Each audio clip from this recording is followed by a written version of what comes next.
nalaza tamin'ny hainao manjery teto an-toerana eny fa natrany ivelany ihany koa ny raharaha ny fiampanganany Prime Ministre Olivier Solonandrasana amin'ny ilay fanodikodinana vola izay marena moa fa nalefa tany amin'ny commune n'Ambohi Mahamasina izany. Amin'izao fotoana izao dia mitondra fanamariana ny ben'ny tanàna ny commune n'Ambohi Mahamasina fa fanosorapotaka sy fanaratsiana avokoa izany rehetra izany ary laingy nanazava izany izy niaraka tamin'ny mpanao gazetinay Velo Gislin Arsène.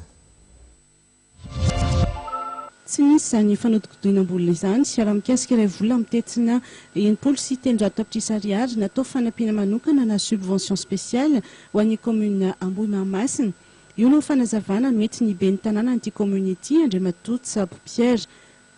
Lany nanaovana foto-drafitrasa ny vola raha nambaran'ity ben'ny tanàna ity ihany. Trandro lehibe tokoa moa no natsangana tamin'ny alalan'io vola izay mitetsina 9 sy telonjato tapitrisa ariary mahery io raha ny fanazavana azo. Le vola zany eo amin'ny 396 millions d'ariary eo le vola. Rehefa ndininy io dia hita hoe simba le bronay. Efa karazana oravana mihitsy moa zany izy io. Dia le trano somray koa moa zany simba. Tranonay satria feladela nanampanona regnany io. Dia nahoana moa raha mba mangala trano aketo tsika atao amin'ny conseiller dia ny tapany mba hagnavozana an'ity trano somray ity. Ny tapany zany tena agnoregnany bro io. Tagny amin'ny 2014 io. Dia eo amin'ny octobre 2014 eo le izy. Dia le entreprise tately zany nanao azy.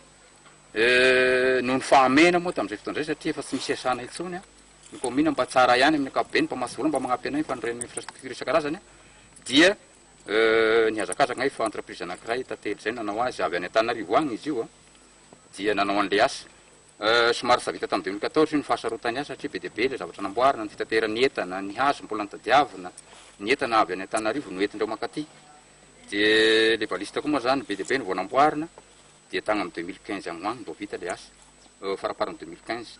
Tsy nisy mihitsy kosa faniriterena azon'ity ben'ny tanàna ity amin'ny fampiasana sy famondrana io vola io amin'ny compte hafa ary nahitsiny ihany koa fa amin'ny maha-ministra misana ny atitany sy ny fijinjaram-pahefana no namoahany Prime Ministre ankehitriny izany vola izany mba ho ampiasainy ity commune ity fa tsy resaka fanodikodinam-bola velively.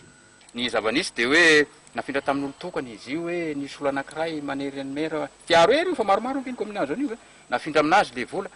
Io moa zany langage politique le izy dia soroko aminareo hoe fomba fiteny ara-politique daholo regny. Misy agnaran'olo angamba voatongotongo tsy fantatry fagnadidina ataony ny DGE tagny na ino ny fagnadidia tagny dia nivoaka tagny Antananarivo tsy izay tompony namoaka an'izany nandray azy. Resaka tsy fahasalamana kosa no tsy nahatratrara n'ity ben'ny tanàna ity tamin'ny fotoana nanaovany tompona andraikitra fanadihadiana. Vonona ny tondra ny porofo rehetra sy hiatrika fanadihadiana moa ny ben'ny tanàna ary misy ilana izany.